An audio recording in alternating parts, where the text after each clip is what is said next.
pessoal, vocês estão me ouvindo bem?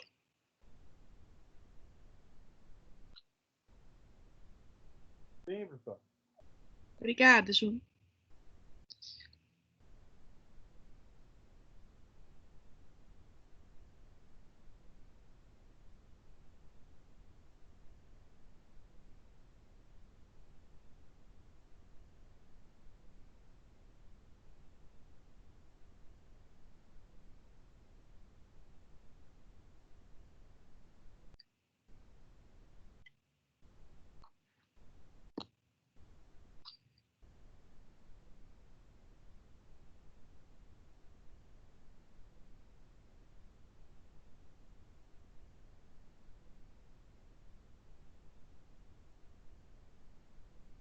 Esperar mais 2 minutinhos e a gente já começa, tá, pessoal?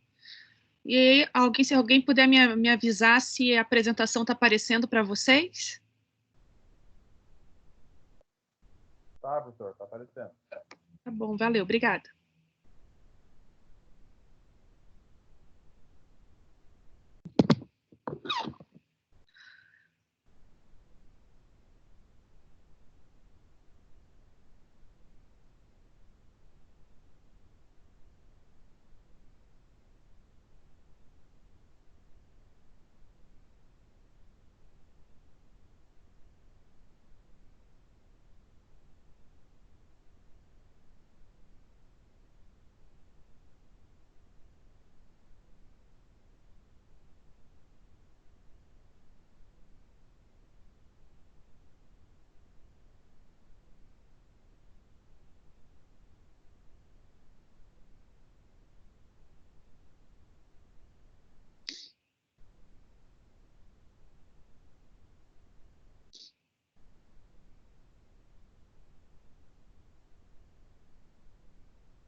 Pessoal, eu queria que vocês me lembrem para retomar nesse assunto no final da aula, é, sobre a questão da prova bimestral, tá?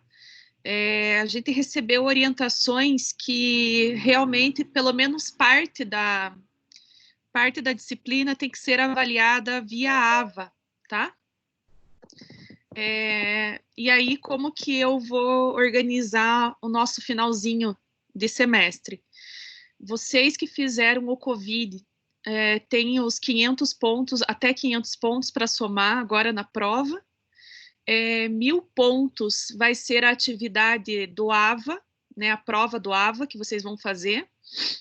E 3.000 pontos é o projeto do milho. Realmente que eu tinha pedido para que vocês fossem fazendo, que eu não saberia se eu ia conseguir computá-lo como substituição da prova, né?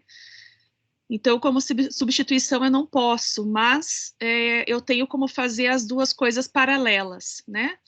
Então, no final da aula, se vocês quiserem voltar nesse assunto, porque o pessoal ainda vai entrando, mas de qualquer forma a gente já deixa aqui registrado na nossa aula essa organização, tá? Eu não recebi instruções ainda de quanto tempo vai durar a prova do AVA, se vai ser igual o bimestre passado, com 12 horas de duração. Mas com relação ao planejamento, eu estou avisando vocês hoje, e vocês têm até um dia antes da prova do AVA para me entregar, tá? Então, eu já estou avisando com antecedência aí que vai dar mais de 15 dias para vocês conseguirem concluir essa atividade, tá? O passo a passo é o mesmo que vocês fizeram para a soja, só que vocês vão fazer agora com a cultura do milho, né? Então, vão definir uma área para ter aí um zoneamento climático, né? Vão escolher um híbrido para estar semeando nessa área, e em cima desse híbrido vocês vão fazer todo o planejamento da safra até custos, igualzinho foi feito com soja. Só que a soja vocês me mandaram em 3 etapas distintas, e agora para o milho vocês vão me mandar tudo junto, tá? Então, queria pedir também que vocês evitassem de mandar em PowerPoint, porque ficou muito vago, né? A não ser que vocês mandem documentos extras para complementar. O que importa para mim é que vocês justifiquem as suas escolhas, né? Se vocês resolverem por uma inoculação, por um tratamento de semente, por um manejo fitossanitário, por uma adubação específica, que ela seja escolhida e justificada, tá? E aí, assim, gente, vocês administram o tempo e as escolhas de vocês, né? Se vocês já tiverem nota suficiente e quiserem abrir mão dessa atividade, porque já conseguem passar para mim, ok, né? Eu só estou explicando para vocês como que eu vou fazer, como que eu vou compor essa nota dos 4.000 pontos da prova bimestral, né? Então, entra o COVID, entra a avaliação do AVA, valendo 1.000 pontos, e mais essa avaliação aí do projeto de milho, valendo 3.000, tá? Eu vou começar, gente, a trabalhar o último tema com vocês, e aí, no finalzinho, eu abro para discussão, como a gente costuma fazer. Se vocês forem tendo dúvida do tema, também podem ficar bem à vontade para ir comentando, tá? Então, gente, hoje nós vamos falar sobre a etapa final do milho. Professora. Tô ouvindo. Então, eu entrei agora na aula, eu perdi alguma coisa? Não, tô começando a aula agora. Ah, então tá, achei que você dá trabalho, alguma coisa assim. Obrigada. Prova, mas eu vou falar de novo no final. Ah, então tá bom. Obrigada, professora. Ah, imagina. Então, gente, nós vamos conversar inicialmente sobre a colheita do milho, aí nós vamos falar um pouquinho sobre secagem, beneficiamento e escoamento, né? Então, a sequência é a mesma que vocês já conhecem. Se vocês puderem ir me ajudando aí, admitindo o pessoal aí para a sala de aula, eu agradeço. Então, assim, gente, com relação à colheita, o milho tem algumas particularidades, né? Então, a primeira, sem sombra de dúvida, é se você utilizou uma variedade ou híbrido, né? E aí, dentro dos híbridos, dependendo da época que você semeou, aí que tem aquela relação com graus dias, que a gente já falou, e altitude, vai ter aí uma relação se o milho vai se comportar de precoce até tardio, né? Tem a questão, logicamente, dele ser milho safra ou milho safrinha, mas ele depende principalmente, gente, do propósito, né? Então, se você quer colher milho verde, milho para silagem, para farelo ou para outras serventias, que a gente vai falar um pouquinho mais para frente. Então, é o propósito que vai definir qual é o momento correto desse produto, né, da colheita. Então, eu coloquei aqui um exemplo para vocês, né, caso vocês objetivem colher milho verde. Então, a colheita é realizada quando as espigas se apresentam aí bem desenvolvidas, mas antes dela começar a desidratar, né? Então, é possível perceber o ponto de colheita quando os estiloestigmas estão de cor marrom. Então, eu tentei pegar uma foto que realmente representasse esse momento para vocês. Então, só para vocês lembrarem, gente, quando o estiloestigma estiver branquinho, né, e alino, é porque ele ainda não foi fecundado, né? Então, esse sinal escuro representa que a fecundação aconteceu.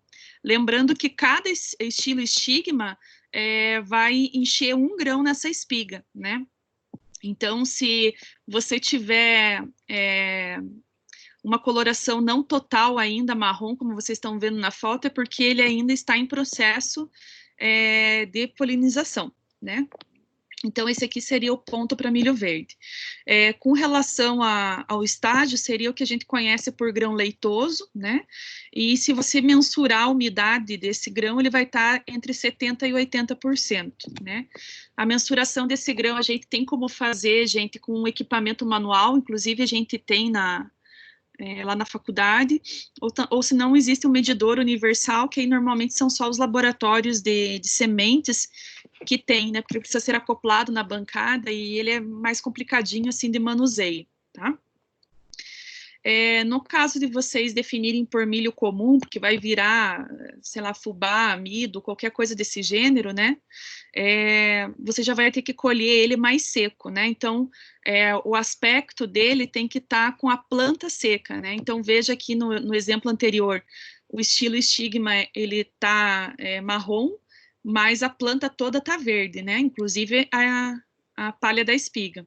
Já nesse segundo exemplo, percebam que o estilo estigma tá marrom, mas a planta toda tá seca, né? Então, aí os grãos realmente estão secos e firmes para colheita, tá? Um outro fator que pode definir a questão da maturidade fisiológica, que normalmente é o que determina aí a colheita de algum material.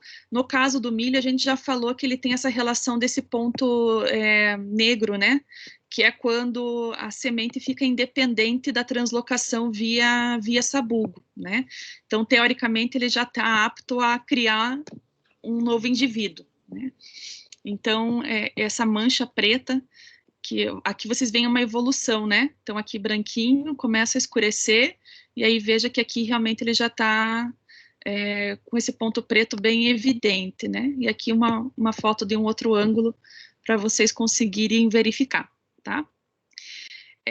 Com relação à umidade do grão, gente, como eu falei para vocês, se vocês querem trabalhar com grão seco, vocês têm que chegar numa umidade que ela facilite a colheita diante do maquinário que você tem e do teu planejamento pós-colheita, né? Então, veja as considerações que eu coloquei para vocês. A umidade é alta, em torno de 33%, 34%, quando você colhe nessa umidade, né? Normalmente ela atrapalha a colheita, principalmente porque você vai ter perdas aí no processo de secagem, porque nesse momento é bem fácil você quebrar grão, trincar, ou serem danificados dentro da máquina, né? Recomenda-se que os grãos sejam colhidos quando tiver entre 18% e 25%, quando o produtor tiver uma infraestrutura de secagem na propriedade, ou caso ele vá fazer entrega desse material em outro lugar que esteja aí entre 15% e 18%, para que ele não tenha que pagar pela secagem, né? Senão ele vai ter que, a umidade vai dar desconto nesse grão, tá? Então, com relação aí à maturidade fisiológica, ela vai variar de acordo com a função, em função do genótipo, né? Então, dos dias. Então, a gente pode determinar isso pelo número de dias a partir da germinação, né? Pela soma térmica, pela matéria seca, pelo teor de água nos grãos, para a formação daquela camada preta, né? E ausência aí de linhas de leite nas sementes. Então, você não vai ter grão leitoso, né? Então, são características que você leva em consideração para determinar aí o momento da colheita, né? E aí a colheita, assim como na soja, gente, ela pode ser manual, semi-mecanizada ou mecanizada, né? E eu acho que é bem fácil da gente entender isso, né? A colheita manual é que todas as etapas da colheita até a debulha vai ser feito pelas mãos de alguém, né? Então, aí existe uma pequena distinção com relação a isso, que tem a ver com o propósito, né? Se vai ser milho verde ou não. Normalmente, a colheita manual está associada também com milho sobre um declive superior ao que a máquina pode suportar, né? E aí você vai para a debulha, né? Então, existem formas aí do trabalhador ir colhendo em balaios isso, porque se prima muito, gente, por você conseguir fazer a quebra da espiga ou das espigas, né? E você garantir a qualidade dessa espiga até o beneficiamento. Então, esse cuidado no campo, ele é bem importante, né? Então, ele pode ser feito através de balaios ou de sacos, ou você pode fazer o acompanhamento de uma lavoura com uma carroça, caminhão, enfim, aí depende da estrutura da agricultura normalmente familiar, né? Então, características voltadas aí à colheita manual são menores danos ocasionados na espiga, né? Porque o controle realmente é do profissional que está fazendo essa colheita. Só que os custos de mão de obra, logicamente, acabam ficando muito maiores, né? Porque o rendimento de um homem comparado com uma máquina é muito baixo. Então, realmente, ele vai se aplicar à agricultura familiar e desde que essa área também não seja grande, né? Senão vai ficar mais oneroso, porque você vai ter que contratar mais gente para fazer essa colheita. E aí também uma relação que é importante vocês terem, gente, é a da decumbência, né? Se a espiga fica de pé ou deitada, isso é uma característica do material. E se o empalhamento é bem feito ou não, né? Porque uma questão é o milho estar seco fisiologicamente, outra questão é estar chovendo no momento da colheita e essa água está sendo absorvida, né? Então vai causar outros problemas que a gente vai falar para frente, que tem a ver com germinação da espiga e a questão de grãos ardidos, né? Então, com relação à colheita semi-mecanizada, é quando você faz a colheita manual, mas a debulha via uma trilhadeira, como eu estou colocando aqui na imagem para vocês, né? Aí você não precisa fazer a debulha manual, ela é bem cansativa de fazer, normalmente é o que a gente faz para pesquisa, né? E a mecanizada vai envolver colhedoras, né? Então, ela é realizada aí por máquinas, indicada para áreas aí médias a grandes, né, com declividade de até 10%. Aí, gente, comparado com essa relação homem-máquina, a máquina é muito mais eficiente, só que, logicamente, ela envolve aí um custo, né, ou de locação dessa máquina, ou de aquisição, né, e aí a gente vai verificar ali para frente também que essa máquina que faz colheita de milho, ela é diferente da colheita de soja, né? Eu acredito que vocês vão ver essa especificidade na disciplina de máquinas, mas assim que a gente conseguir voltar, eu pedi para a Adri para a gente fazer uma visita numa revendedora de colhedeira, para vocês conseguirem ver essas características bem de perto, tá? Então, fica aí um compromisso meu com vocês.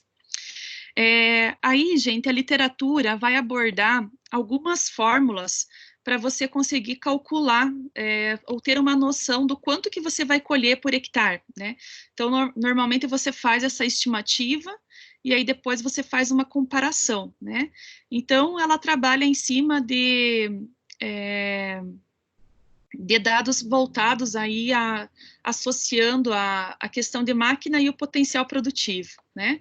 Então, aqui eu estou colocando a relação de capacidade da máquina, né, velocidade de deslocamento, versus a largura de trabalho na primeira fórmula, e na segunda ela é um pouquinho diferente, né?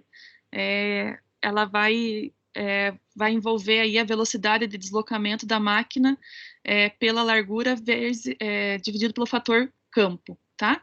Eu coloquei as fórmulas aqui, se vocês quiserem entrar depois no livro didático de vocês vão ver que tem exemplos de cada uma da aplicação dessas fórmulas, né?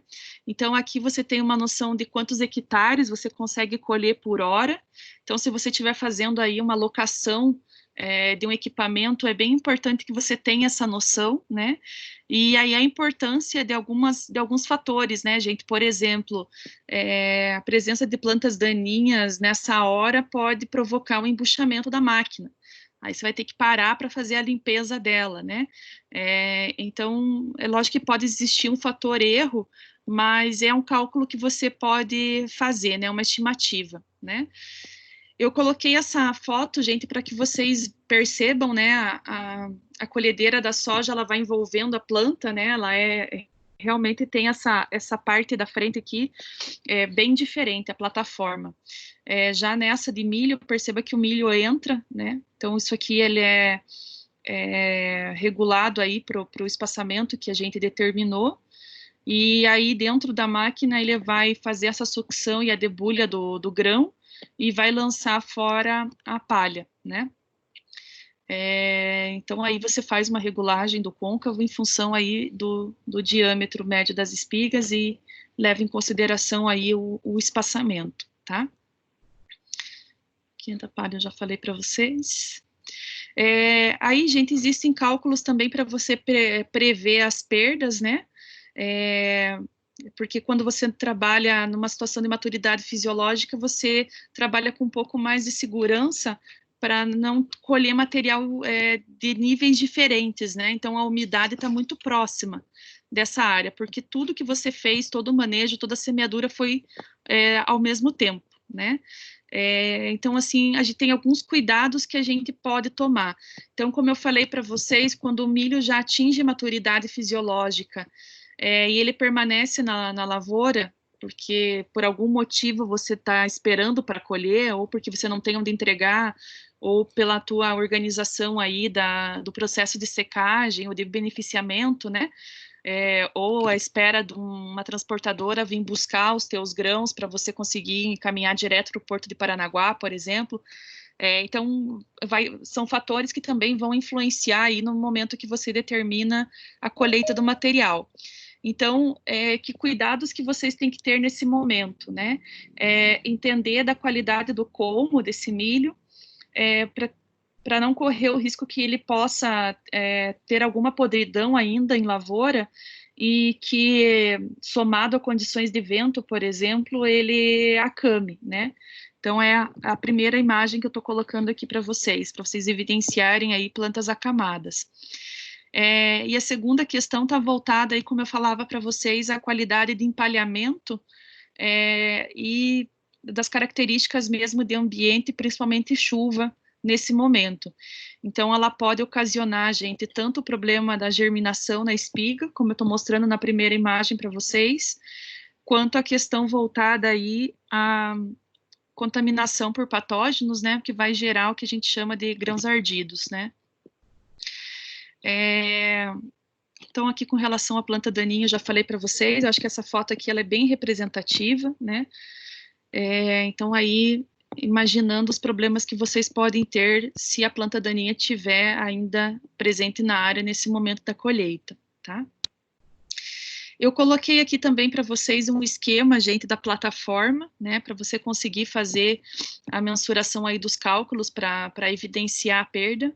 Isso aqui é uma prática que em mecanização normalmente vocês fazem, né, da soja ou do milho, ou dos dois, para vocês realmente contarem as sementes que ficou nessa espécie de gabarito, para você conseguir fazer o dimensionamento, né?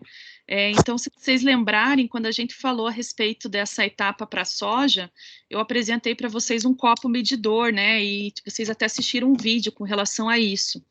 Então, para o milho, gente, veja que também existe esse copo medidor, né? Ele é adaptado, né? Na própria recomendação da Embrapa já vem o tamanho da área que você deve colher, e aqui ele estabelece um limite aceitável de perda por hectare, que seria em torno de 1,5 saco, né? Entendendo que cada saco de milho são 60 quilos, tá? Tranquilo por enquanto, gente? Show de bola, professora.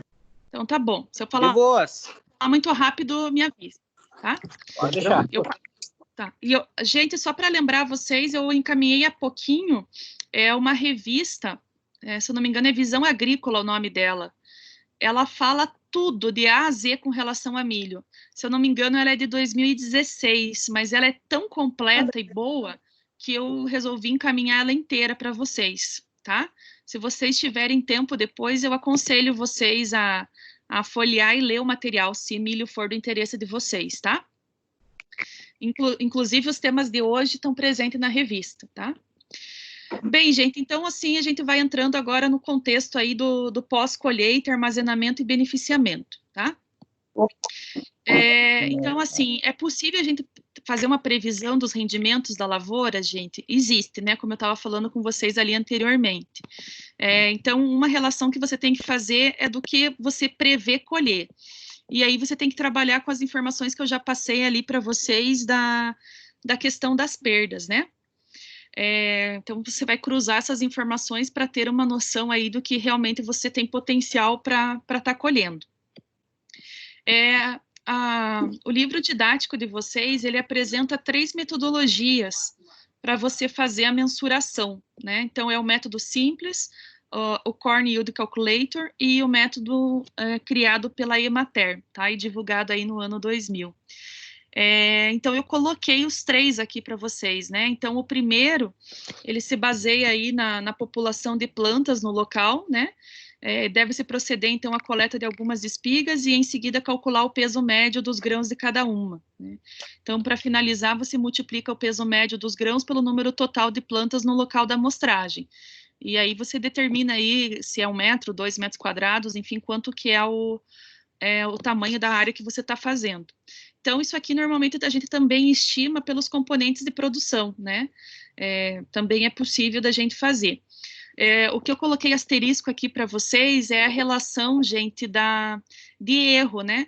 Se você trabalha com uma área muito pequena e você não faz repetição na lavoura em pontos diferentes, o fator erro pode acusar alto, né? Então, você pode tanto estar subestimando a tua produção, quanto superestimando, né? Então, é importante que vocês façam não com áreas muito pequenas e também em pontos diferentes aí da propriedade, principalmente se tiver relevo muito diferente ou tiver características de solo aí também diferente, tá? Eu coloquei aqui o exemplo que o livro didático traz para vocês, tá? Então, ele traz aqui uma simulação de área, né, 800 hectares, com 60 mil indivíduos, peso médio por espiga de 180 gramas, né? Aí aqui ele faz a transformação para quilo,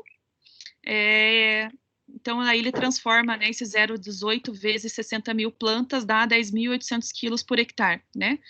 Então, aí seria mais ou menos uma noção em cima dessa produção, tá? O segundo método é um método desenvolvido pela Universidade de Illinois, nos Estados Unidos, né? Então, é essa Corn Yield Calculator. Inclusive, existe como você usar essa calculadora online, só que a questão é que ela está em inglês, né? Então, vocês precisam aí dominar pelo menos esses termos para vocês conseguirem fazer os cálculos, tá? Então, ela se baseia aí numa escolha aleatória de áreas, somando aí 4 metros quadrados do talhão, né? Onde você deve contar o número de espigas presente em cada área escolhida, bem como, novamente, o número de fileiras por grãos e o número de grãos por espiga, né? Então, você aí dimensiona mesmo os componentes de produção. E ele recomenda, gente, que você faça esse teste com milho aí em torno de 15% de umidade. Porque o que é o problema de você fazer com mais de 15%? Quanto mais úmido o milho, mais pesado ele vai ficar, né? Então, assim, não adianta você fazer um peso com mais umidade do que 15%, e você aí, vamos imaginar, dimensionar aí, sei lá, 18 mil quilos, e aí quando você vai precisar botar esse milho num secador para reduzir até 15%, né? Então, essa diferença de percentagem vai fazer com que a tua produção final diminua, né? Então, o cálculo é feito em cima de uma umidade aí de 15%, senão você tem que descontar. Tá? Então, eu coloquei a fórmula utilizada por eles aqui também, veja que não é uma fórmula difícil, né? A questão é, gente, que nos Estados Unidos eles não trabalham em quilos por hectare, né? Eles trabalham em bushels por acre. Então, aí você tem que usar um fator de correção do método, né? Que é por isso que eu coloquei eu trouxe esse exemplo para cá também. Então, a gente tem que prestar atenção nesse sentido, tá? Então, aqui eu coloquei o bushel por acre, acho que não esqueci nada. E o terceiro modelo, gente, seria o modelo da Emater, né? Coloquei a fórmula aqui para vocês, né? Então, ele vai computar a produtividade em toneladas por hectare também nessa umidade de 15,5%. E como forma, ele vai usar o número médio de espigas em 10 metros lineares, né? Vezes o peso médio desses grãos. E aí divide por 1000, tá? O que é interessante, se vocês procurarem vídeos sobre isso, gente, vocês vão ver que sempre tem uma balancinha a campo, né? Essas balancinhas vocês compram em qualquer tipo de loja, elas não são uma balança de precisão, né? Mas para campo, elas servem bem, elas são a bateria, então elas duram uma vida aí, tá? Às vezes até no mercado tem para vender. Então, vocês que trabalham aí com milho, eu recomendo que vocês tenham esse copinho dosador e essa balança a campo para vocês conseguirem fazer esse dimensionamento sem precisar colher e levar essa amostra para algum lugar, né? Aí, gente, a gente começa a entrar na etapa de beneficiamento, né? A estrutura para receber milho, gente, ela é muito parecida com o que vocês viram com a soja, né? Só que todo aquele maquinário, ele vai ser, vamos dizer assim, moldado para receber a semente de milho, né? Então, a questão das peneiras, das análises, do ensacamento, ela passa a ser adaptada, mas a estrutura não é diferente do que vocês viram, né? Eu também quero tentar, depois dessa pandemia, remarcar aquela visita na Conab, para que vocês consigam também ver uma outra estrutura, além daquela da Frisia que a gente conheceu, até para que vocês consigam comparar uma UBS aí de uma empresa particular, né, que é a Castrolanda, e uma do governo, né, para vocês terem essa visão.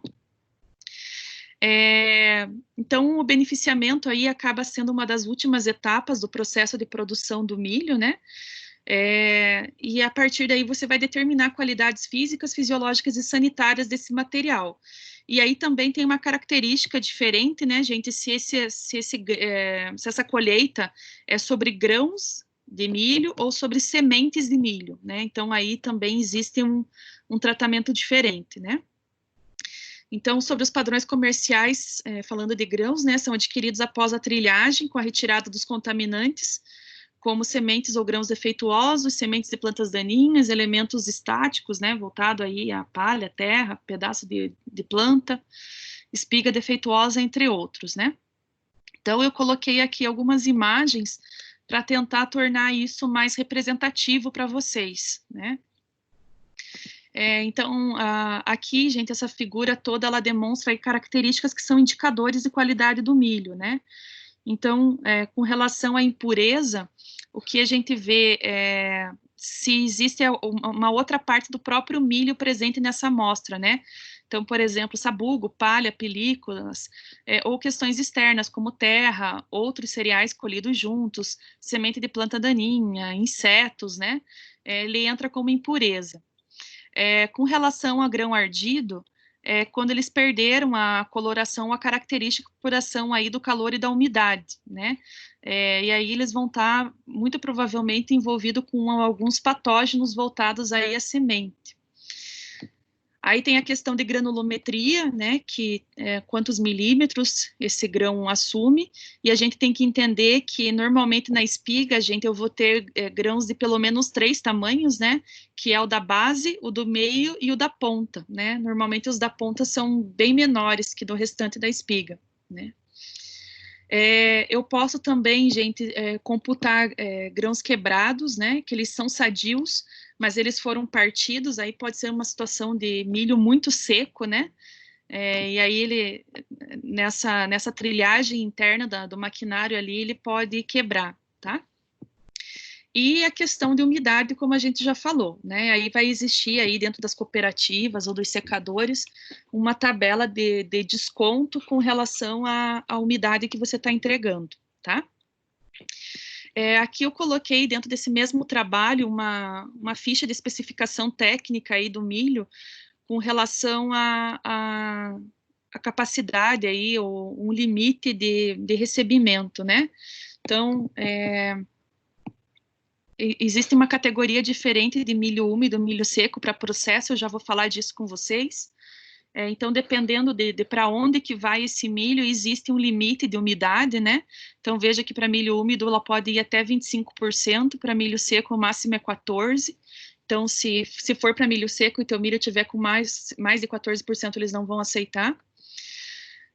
Aí tem a questão de impurezas, que a gente acabou de ver, grãos ardidos, grãos quebrados, grãos carunchados, né, aí por insetos, a questão da granulometria, né, e aí com relação a insetos vivos tem que estar ausente, sementes tóxicas também ausente, né, odor de fumaça, presença de soja ou terra e pedra na amostra, né? Então, não pode, porque aqui já vai realmente para beneficiamento. Então, isso tem que ter ficado bem feito para trás, né? Aqui, gente, eu coloquei também uma tabela com as mesmas características, né, de impureza, ardida, granometria, quebrado e umidade, mas aqui eu estou colocando a narrativa da causa que gera essa imperfeição e já uma possível solução, tá? Então, depois, se vocês quiserem voltar nesse assunto aí para ver os pormenores, essa tabela aqui, ela está bem representativa, tá? Com relação a essas características. Aí falando das etapas de beneficiamento, né, gente? Então, a primeira se baseia aí na recepção do produto, na unidade beneficiadora. Em seguida, realiza-se aí as operações de pré-limpeza, secagem, limpeza e possibilitando aí o armazenamento e a destinação desse material para a indústria a qual ele tem o propósito, né? Então, eu coloquei aqui um exemplo de um fluxograma dentro do armazém, né? Então, você pega o milho em grão e já na recepção ele vai ser feita uma amostra para classificação, né? Se fugir daquelas especificações que a gente falou, esse milho é devolvido, ele é rejeitado, né? Você vai ter que levar ele para outro lugar. Se ele estiver dentro daqueles padrões, ele começa a criar um caminho dentro da unidade de beneficiamento, né? Então, tombador hidráulico, moega, setor de pré-limpeza, o secador, né? Dependendo aí da umidade que ele esteja. Então, dependendo da umidade, ele fica armazenado, dependendo da umidade, ele já vai para mais um período pós-limpeza, e aí encaminhado aí para silos voltados aí à produção, tá? E aí, de acordo com a necessidade, você vai buscando esse material para ser trabalhado dentro da indústria, tá? Então, como eu falei para vocês, gente, a indústria pode trabalhar com... eles classificam o grão em seco ou úmido, com relação à sua moagem, tá? E aí, lógico que cada finalidade do milho vai ter uma estrutura necessária dentro dessa... aí já voltado para a indústria, né? Para fazer a comercialização aí desse produto final. Então, aqui eu coloquei um fluxograma para vocês desse processo do milho a seco, né? Então, passa por aquelas etapas que a gente acabou de ver, e aí, dependendo aqui da última linha, do que ele vai ser utilizado, vocês conseguem aí fazer uma, vamos dizer assim, uma logística reversa para entender o processo que esse produto final passou, tá? Então, assim, é muito comum... dentro desse período aqui que a gente está falando, né, do milho a seco, a gente falar desses produtos que eu coloquei nas imagens para vocês, né, então a farinha de milho, fubá, os farelos e a questão do óleo vegetal, né. E aqui, da mesma forma, eu coloquei o processo para vocês a úmido, né. Nesse esquema aqui, gente, ele fala da questão de ingredientes para rações, álcool, combustível para bebidas, né, o xarope de milho, dextrose, que isso aqui é muito usado na indústria alimentícia, né. Na apostila de vocês, ele fala mais sobre a questão da moagem úmida, está relacionado com amido, tá? Mas então vejam que nesse exemplo anterior aqui, do slide 41, ele dá mais opções aí dentro do processo úmido, tá? Então, a questão do a seco, a úmido, tem a ver com o grão e com o beneficiamento, tá? O tipo de maquinário... Oi? Pois não? Acho que não era comigo. Então, o tipo de maquinário, né, gente, envolvido aí com esse produto final vai ser diferente, né? Então, a gente entende que uma fábrica de ração não tem o mesmo processo de beneficiamento que um etanol, né? Então, a gente precisa, logicamente, ter essa noção. Aí, gente, se você também colhe o milho com o propósito de milho verde, né, a gente tem a noção de milho verde, a gente normalmente associa direto ao milho que se come na praia, né? Mas a gente tem que lembrar que, além daquele milho, tem um milho que é mandado para a indústria para virar conserva.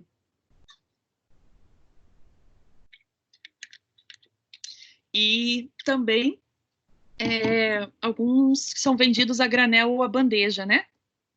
E isso está voltado também a um tipo específico de milho. Então, esse segundo exemplo que eu coloquei aqui para vocês é o que eles consideram como milho doce, né?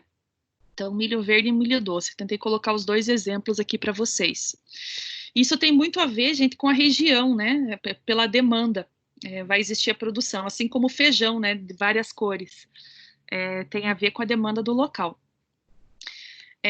Então, aí, cuidados voltados após colheita com relação ao milho verde quanto ao milho doce, é importante manter a qualidade, pois eles são perecíveis, né? Eles vão estar numa umidade maior. Então, veja que numa temperatura ambiente, sem a palha, eles duram de 2 a 5 dias in natura, né? Então, por isso que quando eles colhidos, eles têm que ser imediatamente enviados aí para resfriamento, para que consiga ser aí manipulado pela indústria e a gente depois conseguir consumir com segurança, né? O livro didático de vocês também fala sobre alguns processos que podem acontecer nesse interim, que está voltado ao uso de vácuo, né, para você tirar o ar e fazer com que o metabolismo desse milho cesse, né, para evitar aí o apodrecimento mesmo, né, natural, em função da senescência, do envelhecimento. E também eles falam sobre uma técnica de hidrorresfriamento, né? Então, eu coloquei uma imagem aqui para tentar representar isso para vocês. Eu, particularmente, nunca tive a oportunidade de ver esse processo em loco, gente. Mas a ideia do hidrorresfriamento é que as espigas aí emergidas em água fria também aí atinge uma temperatura próximo de 0 e também estabilize esse processo de envelhecimento, né? Daí ela vai passar por uma debulha e vai ser enlatada, ensacada, enfim, dependendo aí do propósito, tá? Já se o uso desse milho, gente, for para consumo animal, então aí tipo silagem, né?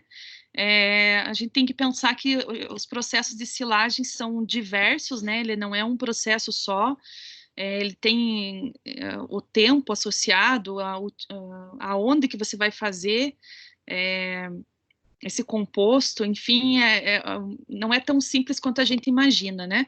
Eu acredito que vocês vão falar mais sobre isso dentro das disciplinas aí voltado aos tratos animais, né?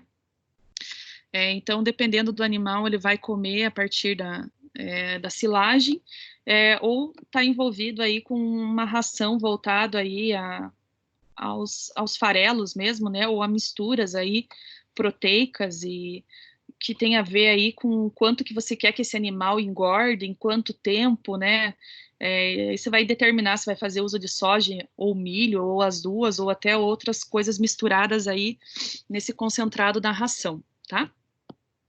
Então, aí para suíno vai ser de um jeito, para ave vai ser de outro, para gado leiteiro é de outro, para gado de corte é uma outra relação. Então, a gente vai entendendo aí também que existem dietas para esses animais de acordo com o que você quer extrair dele e se você for abater em quanto tempo, né? E aí a gente tem que entender, gente, que depois que esse milho é colhido, ele não fica estagnado, né? Esse grão, por mais que ele não tenha uma habilidade competitiva de um híbrido, né, de uma semente híbrida, ele tem a habilidade de gerar uma nova planta, né? Então, ele tem toda a característica interna de DNA de uma semente, menos a produtividade. Então, a gente tem que imaginar que não é porque ele saiu do campo que você está seguro, né? Então, esse milho pode sofrer aí alterações físico-químicas e biológicas, né? Então, dentro de algumas estruturas de secagem e armazenamento, existem condições para você regular a temperatura, a umidade, né, que estão amplamente relacionadas. Às vezes existem câmeras que você consegue, inclusive, regular o oxigênio e o gás carbônico. Isso tem a ver com a questão da respiração da semente, né? E também a condição do desenvolvimento aí de patógenos e insetos dentro dessa massa de grãos, né? Que são coisas que você tem que cuidar, tá? Existem formas diferentes de você fazer o armazenamento, né, desses grãos, pode ser a granel, em silos ou em sacarias, né? Aí vai depender da estrutura que o agricultor conta dentro da propriedade ou dentro da cooperativa, enfim. E isso, vamos dizer, tem um tempo de validade, né? Então, essa colheita não é só o processo final, né? O final, na verdade, é quando o dinheiro estiver no bolso do produtor. Até que ele consiga comercializar essa semente e aí não é mais dele, aí sim ele pode ficar descansado, né? Mas enquanto tiver algum processo ainda relacionado, o produtor pode estar perdendo, né? Então eu coloquei aqui para vocês, gente, alguns exemplos de armazenamento que tem com relação a esses grãos de milho, né? Então, esse primeiro aqui vocês viram lá, muito parecido na UBS da Frisia, mas podem existir os silos das duas formas, né? Tanto vertical quanto horizontal. A questão existe diferença de custo entre eles e também de manejo interno, né? Inclusive com relação a um assunto que a gente já vai falar agora sobre a questão de expurgo, que é diferente dentro dessas estruturas, né? E entendendo também, gente, que faz parte aí de segurança do trabalho, você fazer esse manejo pós-colheita, porque normalmente o que você usa para fazer expurgo é um gás, e ele é muito tóxico. E sem falar que você não pode andar, existem formas, né, de você andar dentro dessa estrutura de silo para distribuir essas pastilhas, ou mesmo para fazer análise de temperatura, mas existe um risco de morte muito grande, né, porque pode existir bolsões de ar, e se a pessoa estiver andando aqui em cima, ela pode meio que ser engolida por essa massa, né. Então, existem muitos casos de acidente de trabalho que geraram morte em função dessa característica, né? É perigoso mesmo. Então, a literatura traz para a gente, e realmente isso existe na prática, né, gente? Então, os silos horizontal e vertical, e também esse terceiro tipo aqui, que é um tipo de silo tipo bolsa, o silo bag, que aí ele é colocado um plástico por cima, né? A questão é que você tem que entender os benefícios e os prejuízos disso, né? Então, às vezes, o quanto que você vai gastar para investir nesse tipo de silo, que você vai ter que ter aí um equipamento acoplado ao teu trator para você conseguir fazer, vamos dizer assim, essa emplastificação aí, e também a vida útil que isso vai ter, né? Então, eu coloquei aqui algumas características depois para vocês estarem relacionando. Se a gente pensar, por exemplo, em custo, é lógico que ela é infinitamente mais barata que uma estrutura metálica, como a gente viu nos exemplos anteriores, mas também a longevidade é diferente, né? Então, a gente tem que ir pensando, calculando tudo isso a curto e longo prazo para ver qual a situação é melhor para o agricultor, né? Mas para aquele agricultor que não tem silo próprio, poderia ser uma alternativa até ele conseguir encaminhar isso para a indústria, né? Ou para um outro secador. Então, eu coloquei aqui para vocês, gente, um exemplo, né? Para vocês entenderem aí por dentro como que as coisas acontecem. Então, que existe um trabalho dentro desses silos, então o produto não fica só ali armazenado, né? Então, existe aí alguns silos que ele tem termômetros espalhados em vários pontos da massa, e aí você consegue fazer essa medição, vamos dizer, dentro de uma sala de controle. Já em outros casos, de tempo em tempo, você tem que ir fazer a ferição dessa massa, né? Até porque pode parecer meio louco, mas isso aqui pode pegar fogo, tá? Então, também existem casos disso. Então, a gente tem que estar muito atento nessa etapa, tem que ser uma etapa bem profissional, né?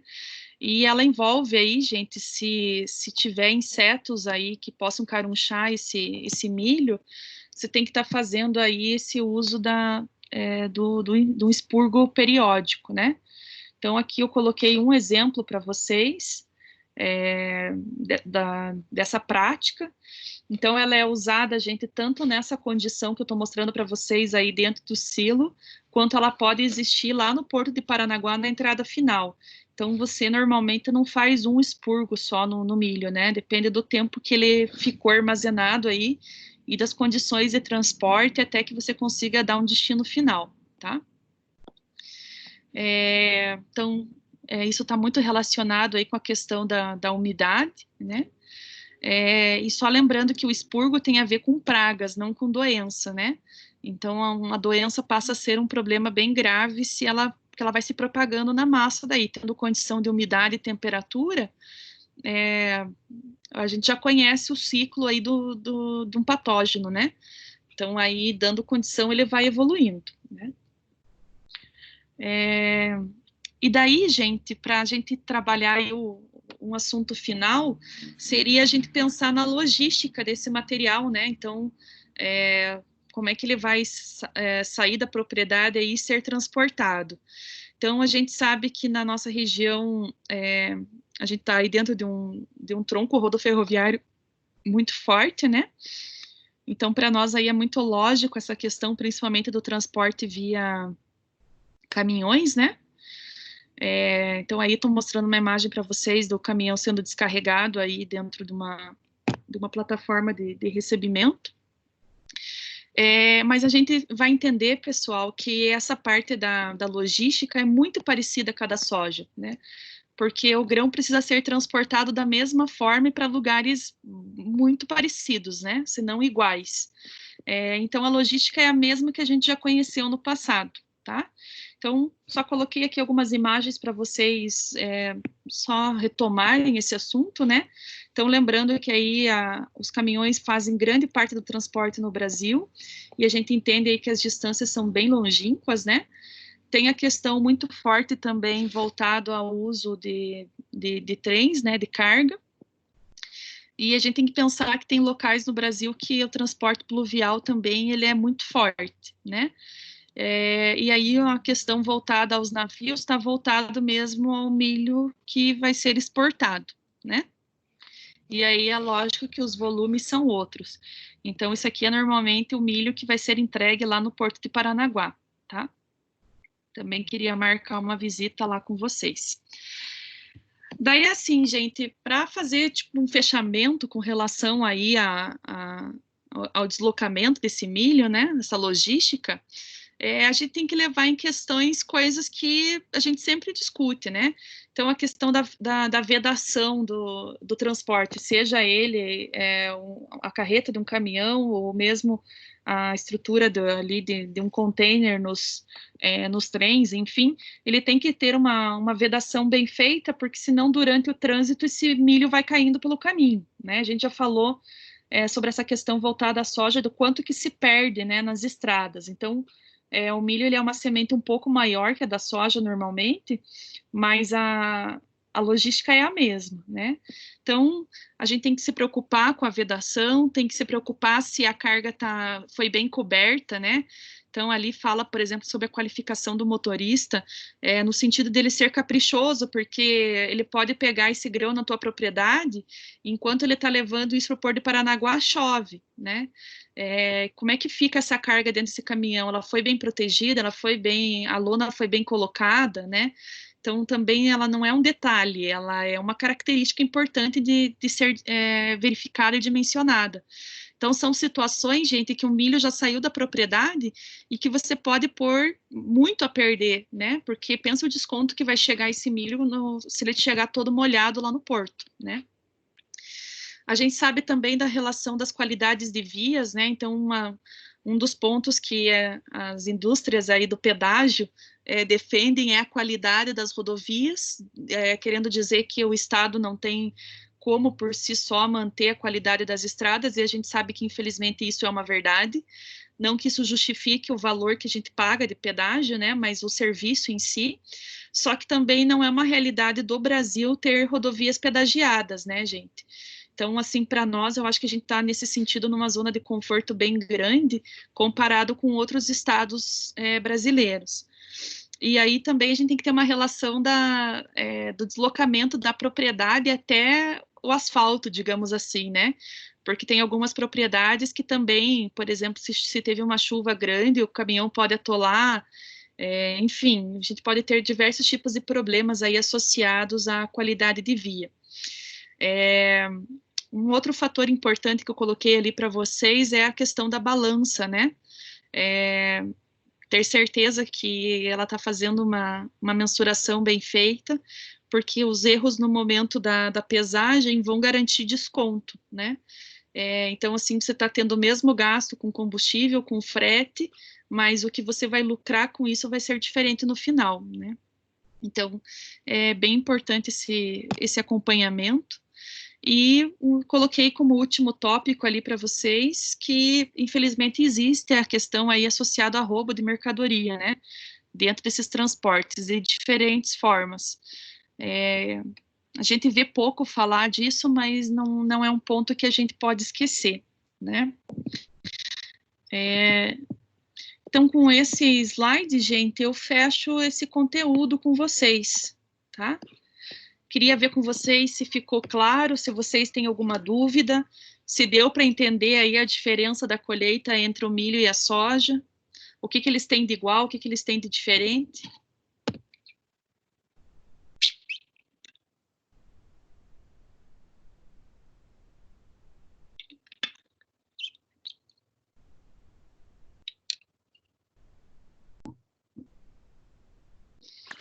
Professora,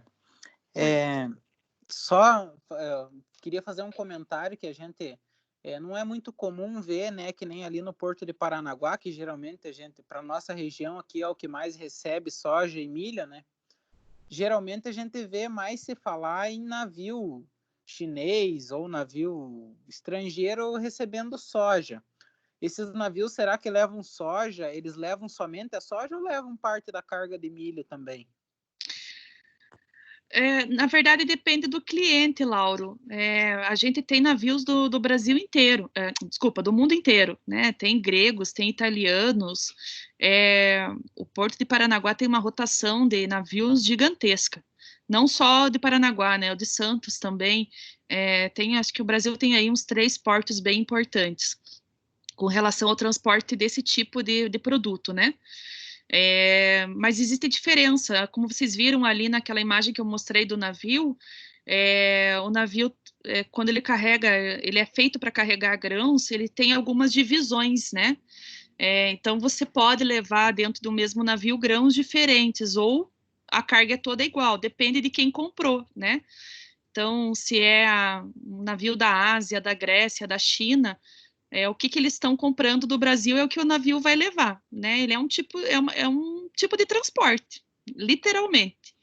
Ele pode levar madeira, ele pode levar carro, pode levar containers fechados, que aí você pode mandar, sei lá, 1000 produtos dentro, né? Desde de comercialização de roupa até carnes, né? Que esses containers podem ser refrigerados.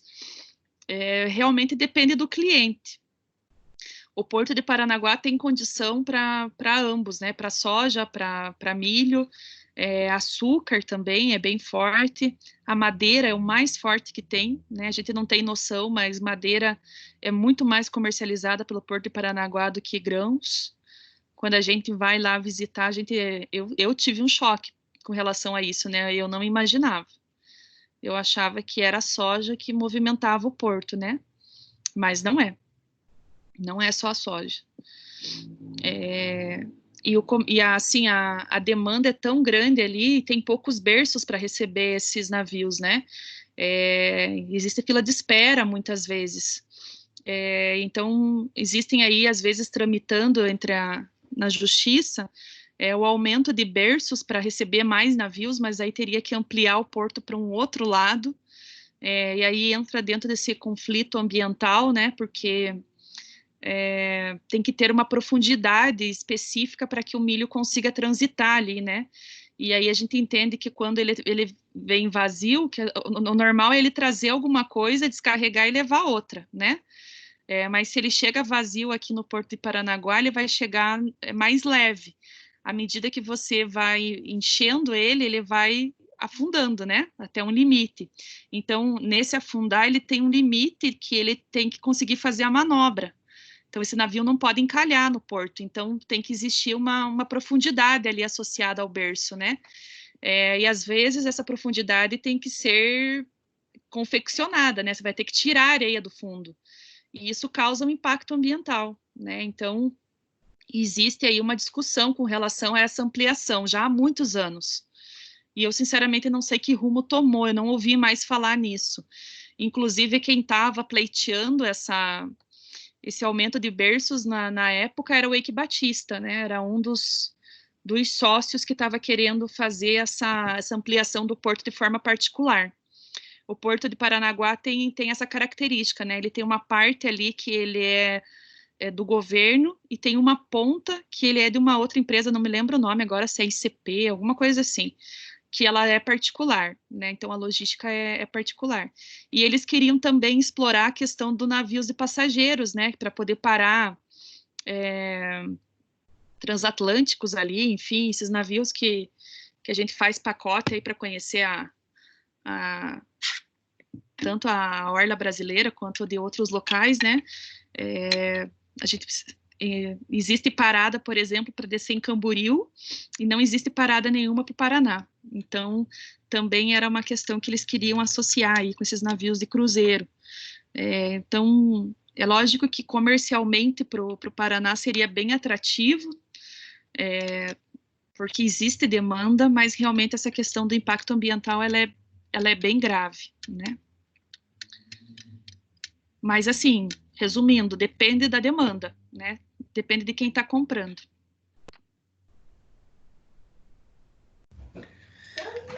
Professora, Oi. eu não conheço lá o Porto e com relação às classificação do produto que chega lá, seja soja, milho, eles são bem rigorosos nessa questão aí, até por situações de soja tratada, alguma coisa por meio aí, você viu, acompanhou lá? Ô Marcelo, eu fiz estágio lá na agronomia no final, e eu tenho uma amiga que infelizmente faleceu agora no comecinho do ano, a Jaque. Ela era fiscal da Receita Federal lá, o pai dela trabalhou no Ministério da Agricultura lá. Então, quando a gente fez estágio lá, a gente ficou, acho que uns 15 dias ali acompanhando o trabalho dos fiscais para entender essa logística da chegada dos navios, a saída, como que era a parte burocrática e a parte prática mesmo, né? Então, graças a isso, eu consegui ter uma vivência dentro do porto bem bacana. Só que aí, no final de curso, eu fui fazer estágio na Monsanto e a Jaque ficou fazendo estágio nas empresas de expurgo ali em Paranaguá, né? Então, assim, eu pude acompanhar mais de perto esse trabalho por causa dela, né? E isso movimenta muito dinheiro ali, Marcelo. Então, realmente é do interesse de todo mundo que essas cargas sejam vistoriadas, sabe? E existe uma regulamentação também que essas cargas têm que ser fiscalizadas por um fiscal da Receita e, às vezes, acompanhada ou não de um fiscal aí do Ministério da Agricultura, que são órgãos diferentes. E assim, a demanda às vezes era tão grande que ela ia fazer a amostra ou a inspeção em alto mar, né? Então uma lancha leva eles e aí ela sobe via uma escada adaptada no navio para fazer essa amostragem. Em função, isso depende da função da frequência de navios, né? Então nessa época que a gente entende como safra, isso era bem, bem corriqueiro. E, assim, pelo que eu vi, não vou dizer que não exista tangentes aí, né? A gente sabe como é que, infelizmente, é o Brasil. Mas, assim, a ideia é que todas as cargas têm que ser vistoriadas, né? Então, de tempos em tempos, inclusive, abre um edital para perito, né? Para você poder fazer parte dessa equipe. E aí também existe, em função do produto, o profissional competente, né? Então, a Jaque era agrônoma, ela fazia aí uma aferição, uma amostragem de qualquer tipo de carga, voltada ao setor agro, né? Se for carne, tem que ser um veterinário, né? E assim, outros tipos de produtos são com outros engenheiros ou outros profissionais. Então, isso tende a realmente essa carga ser atendida aí por um especialista, né? E aí eles fazem curso, eles são treinados, para eles também terem aí, vamos dizer, um plano de carreira, eles têm que estar se atualizando todo o tempo. Então, eu acredito, assim, que não é um trabalho feito de qualquer forma, sabe? E como o perito da Receita, ele não é concursado, né? Ele abre um edital e você presta serviço durante um tempo, que pode ser... você pode continuar diante do teu bom trabalho prestando serviços para eles em repetidos editais, mas você não é concursado, né? Então, eu acho que isso também é uma característica que agrega aí qualidade ao trabalho deles. Então, assim, também eles sabem que a qualquer momento podem entrar pessoas novas, né? Então, eu acho que isso faz também com que as pessoas levem esse trabalho bem a sério. E a Jaque dizia que era muito comum ter que recomendar o expurgo, era muito comum rejeitar a carga, né? Vir com alguma irregularidade e ter que voltar. Mas, assim, isso está bem na mão da pessoa que está fazendo a avaliação dessa carga, né?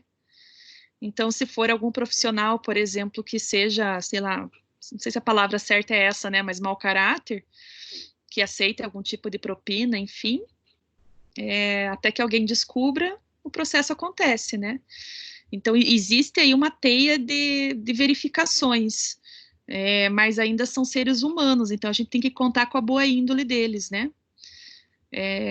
Do que eu vi, eu posso te garantir que existe um processo aí de segurança, tanto pelo Ministério da Agricultura, quanto por esses fiscais peritos da Receita, né? E eles têm que fazer um laudo com relação a isso, e é só depois desse laudo entregue que eles recebem pelo trabalho, né? Então também não é um trabalho que eles recebem por mês, é por carga vistoriada. Então, também é do interesse do perito vistoriar o maior número de cargas possíveis, porque é isso que vai compor o salário deles, né?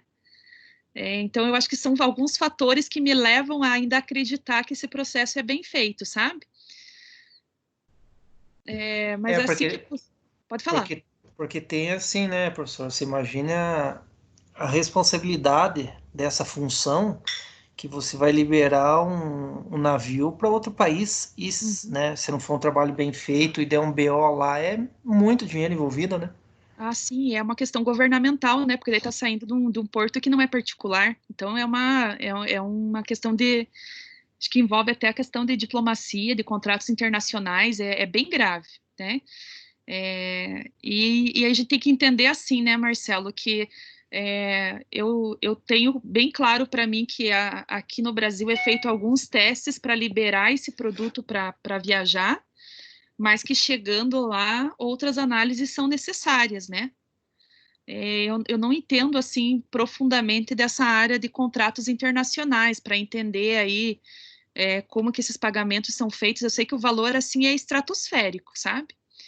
O valor para um navio estar ancorado no Porto de Paranaguá, se eu não me engano, é coisa tipo de 80 mil reais o dia. Então, assim, o desespero de quando começa a chover e eles têm que parar o carregamento é muito em função disso, né? E é o navio que paga. Então, você vai descontando esse valor da carga. Então, assim, é um negócio gigantesco, né? A gente não tem noção do quanto que esse pós-colheita aí, ele é tão importante e impactante no mercado, né?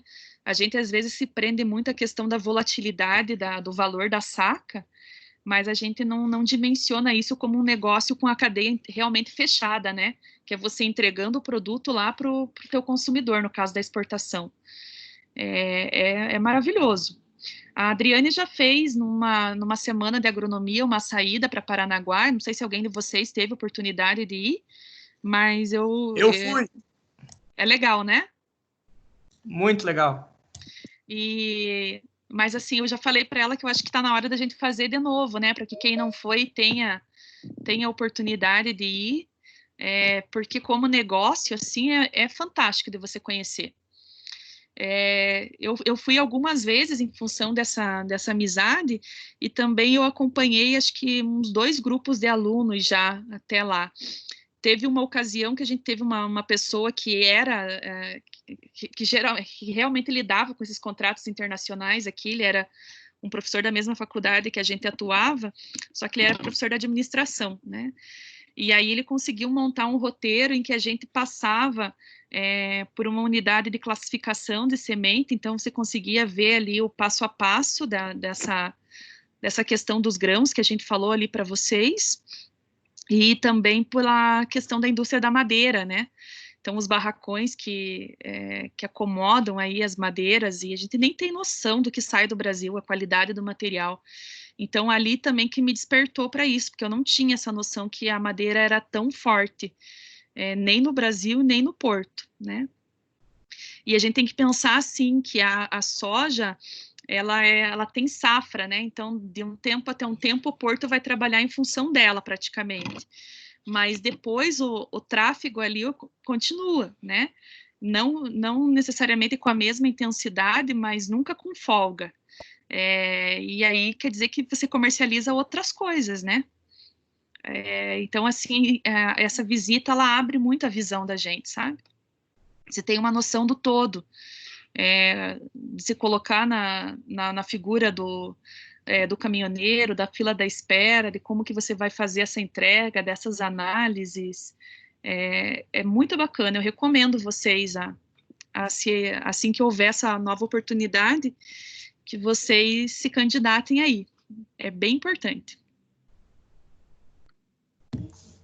Uma outra questão, assim, né, professora, que se falando em pós-colheita, não levando em consideração todos os produtores, né, mas ainda existe algumas pessoas que não dão um certo valor para o pós-colheita. Você pode ser o mais tecnificado possível. Você investiu na tua lavoura, tecnologia, melhor semente, melhores insumos, o que for, mas chega no final, às vezes não tem o valor que realmente tem que ser dado, viu? Realmente, é um cuidado que eles não tomam, né? Eles imaginam que tá na hora de colher, tá na hora de colher. E aí, às vezes, ele vai colher, às vezes não, você vê, se você acompanhar essas balanças de recebimento de cooperativa, você vê ali o quanto que o produtor perde por questão básica de umidade, né?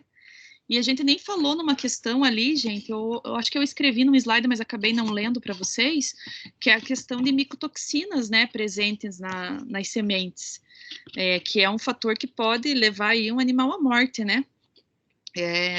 Então, assim, é muito grave. Então, realmente, às vezes ele faz um trabalho bem minucioso, mas a colheita é relaxada, né? Porque acho que a sensação assim que ele quer se livrar para garantir que ele vai lucrar.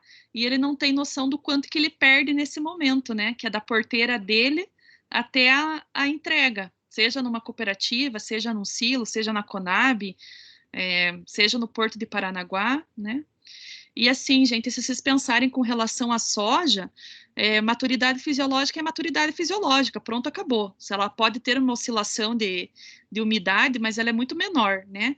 Agora, veja o milho, para cada propósito, ele tem uma colheita diferente, uma umidade diferente, uma logística diferente da indústria, né?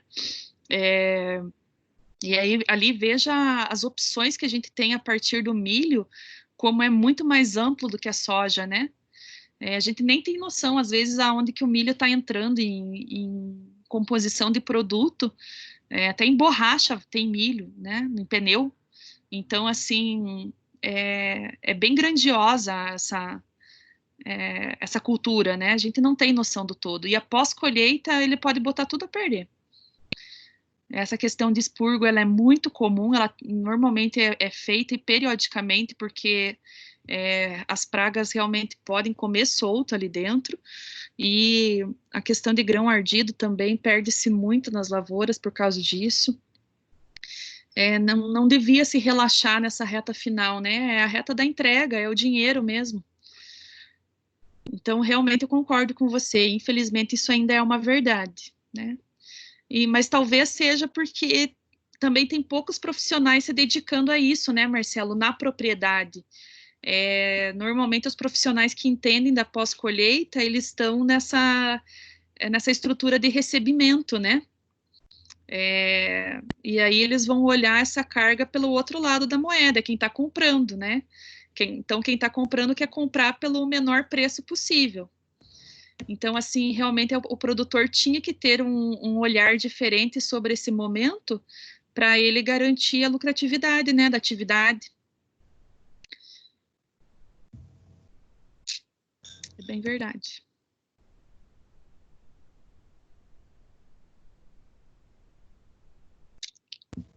Professor, então vamos voltar à questão da prova lá, que era para Tá, lembrar você. Tá, então vou voltar lá.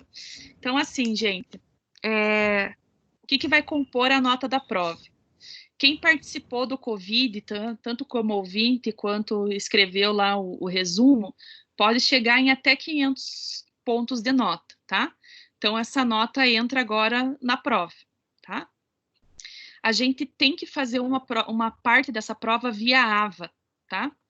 Então, eu determinei 1000 pontos para essa prova. Então, provavelmente, vão ser 10 questões, onde, se vocês acertarem todas, vocês tiram 1000 pontos, né? E os outros 3.000 pontos, então, a prova vale 4.000, né? Então, 1000 pontos é o AVA, 3.000 pontos é o planejamento de safra de milho, tá? Que eu já tinha avisado vocês que era o que eu queria fazer. Só que eu queria fazer valendo 4.000. Eu não posso fazer isso.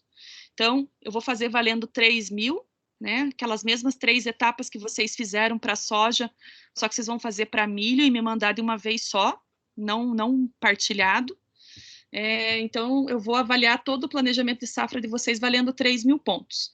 Os outros 1.000 pontos é a prova que vai estar disponível para vocês no AVA e que a Adriane vai orientar vocês aí via representantes de turma, ou assim que eu tiver mais notícias também eu passo para vocês no grupo, tá?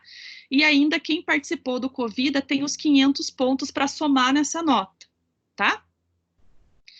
Então, só recapitulando, com relação à prova do AVA, ela vai ser online e vai vir instruções para a gente da onde que essa prova vai estar e de quanto tempo vocês vão ter para fazer. Eu ainda não tenho essa informação, tá? Mas assim que eu tiver, eu passo para vocês. Com relação ao planejamento do milho, vocês vão fazer e vão mandar para mim por e-mail, da mesma forma que vocês fizeram com soja, só que vocês vão mandar todas as etapas numa vez só.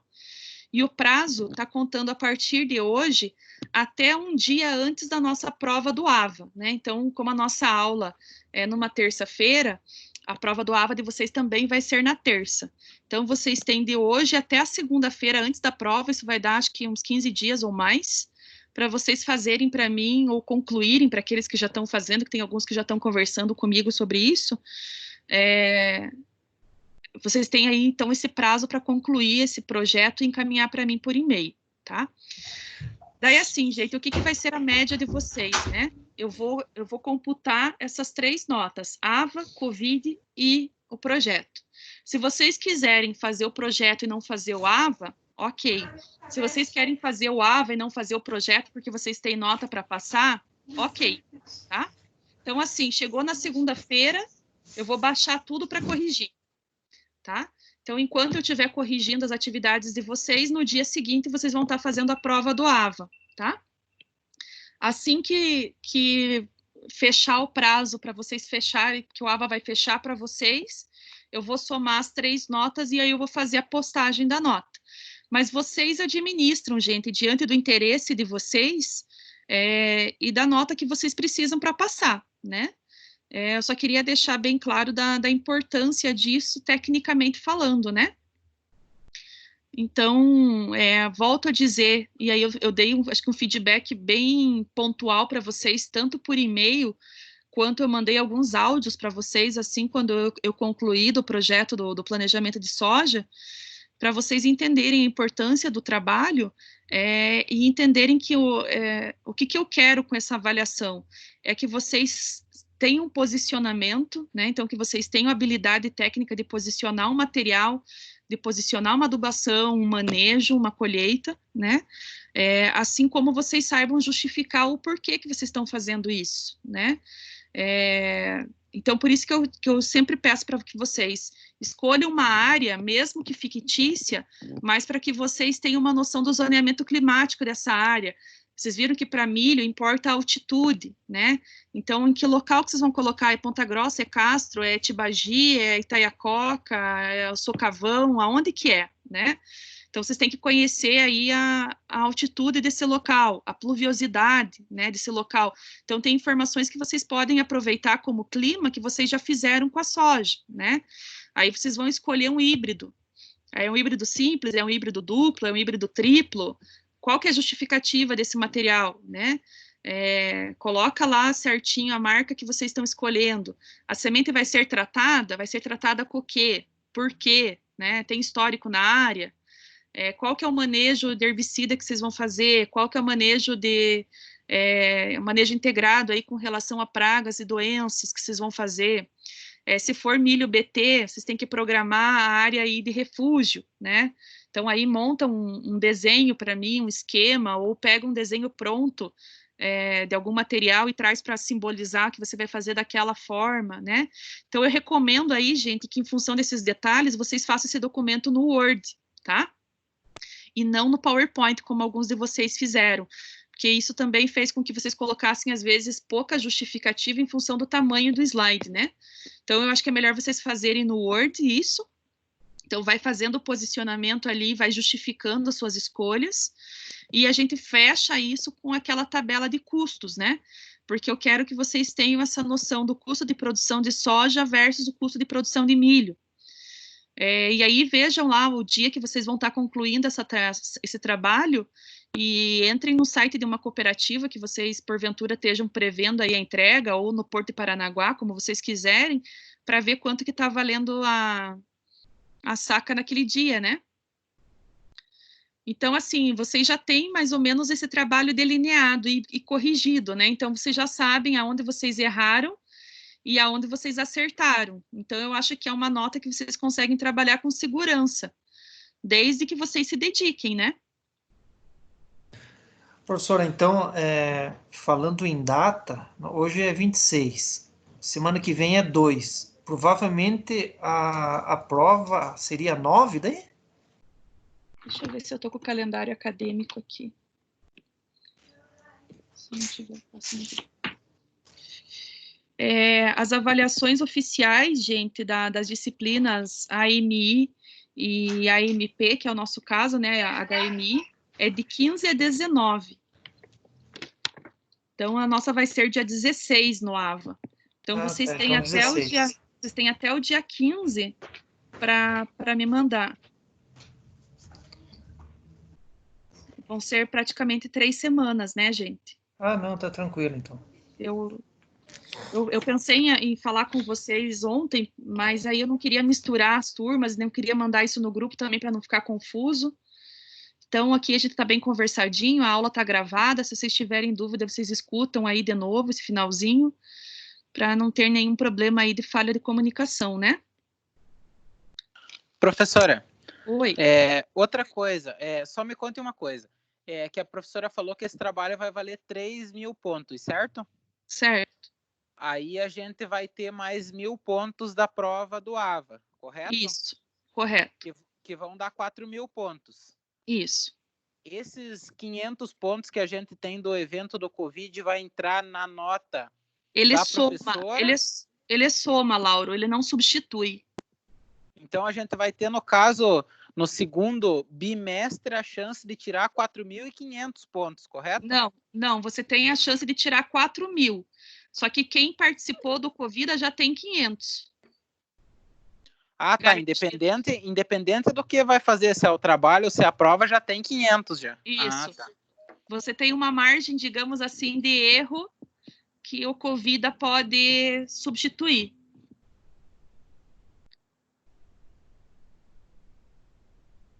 Não, beleza, tranquilo. Ficou bem claro, viu? Então, tá bom.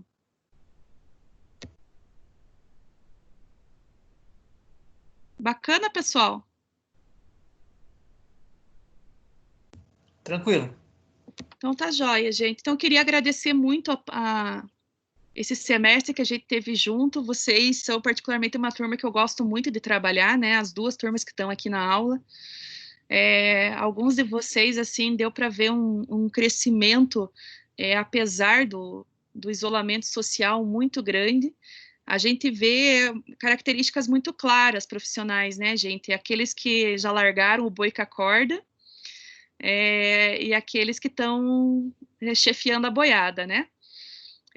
Então, assim, a gente está vivendo um momento muito atípico nesse momento, só que é um momento onde o mundo inteiro está vivendo a mesma coisa. Então, eu entendo que a gente, vamos dizer assim, passou por um trauma mundial, né? Cada país aí com a sua proporção de mortos e feridos aí com essa doença, né? Só que a gente nunca vai poder usar isso como uma bengala no futuro, né, gente? Porque todo mundo passou por isso do mesmo jeito. Então, assim, queria parabenizar o envolvimento de vocês aí que participaram das aulas. Vocês viram que nenhuma delas teve chamada, né? Parabenizar quem fez as entregas, os trabalhos aí praticamente semanais que eu pedia para vocês. Eu tentei fazer trabalhos que vocês utilizassem o conhecimento daquela semana, até para vocês conseguirem realmente aplicar esse conhecimento aí, ter o entendimento da aplicação desse trabalho, né, que não é só teoria, como a gente já discutiu em alguns momentos. E aí acredito que eu vou ver esse mesmo profissionalismo de vocês aí na entrega final, né? Então, assim, queria que vocês, se precisassem, contassem comigo. É a primeira vez que eu dei essa disciplina, mas são duas culturas que eu gosto muito. Então, assim, tentei fazer da melhor maneira possível para vocês. Se vocês tiverem algum feedback para me mandar também, eu estou super aberta a isso. Tentei disponibilizar todo o material para vocês, já vou tentar mandar essa apresentação aí, se eu não, vou tentar deletar aqueles slides finais ali das fotos de navio, para ver se chega nos 100 megas para caber no WhatsApp. Se não couber, eu vou tentar mandar pelo e-mail mesmo, como o Luciano sugeriu, né, porque no AVA só cabe até, acho que 20 megas. Mas, enfim, gente, queria muito agradecer aí a participação de vocês, a presença, as discussões técnicas que a gente tem, assim, é um prazer mesmo poder estar conversando sobre agronomia, né? É muito triste numa aula quando a gente faz o monólogo, que a gente está falando sozinho, porque eu não estou falando para uma apresentação, né? Eu estou falando para pessoas. E espero ter contribuído aí para o presente e para o futuro profissional de vocês. Não esqueci nenhuma das visitas que eu deixei agendada. Assim que a gente tiver oportunidade, para quem tiver interesse, a gente tenta aí reprogramar uma agenda, ou voltar a sábados, ou mesmo uma futura semana de agronomia, ou sei lá, uma semana que a gente invente aí nesse segundo semestre, assim que a gente consiga realmente e efetivamente voltar, né? E aí essas visitas iam criar um contexto ainda maior para vocês, né? E aí eu entendo que vai realmente quem tem interesse, porque não vale mais nota, né, gente? Então, fica a dica aí para vocês correrem atrás dos sonhos de vocês, das responsabilidades de vocês, que vocês estão plantando um futuro profissional na faculdade, né? Por mais que vocês já estejam atuando no mercado, vocês vão entender no final da agronomia o peso que isso tem para vocês, né? E quantas outras portas podem abrir, não só de melhoria de trabalho, de salário, mas de possibilidade de gestão de áreas, enfim, de aumento de responsabilidade, mas em função da habilidade técnica de vocês. E vocês não desenvolvem isso depois que vocês pegam o diploma, né? Vocês têm que ir desenvolvendo enquanto estão construindo o diploma de vocês. Então, fica meu muito obrigado, fico à disposição e fico aberta a feedbacks, tá bom? Muito obrigada por hoje, muito obrigada pelo semestre, e espero que a gente consiga se rever aí no próximo semestre em outra disciplina.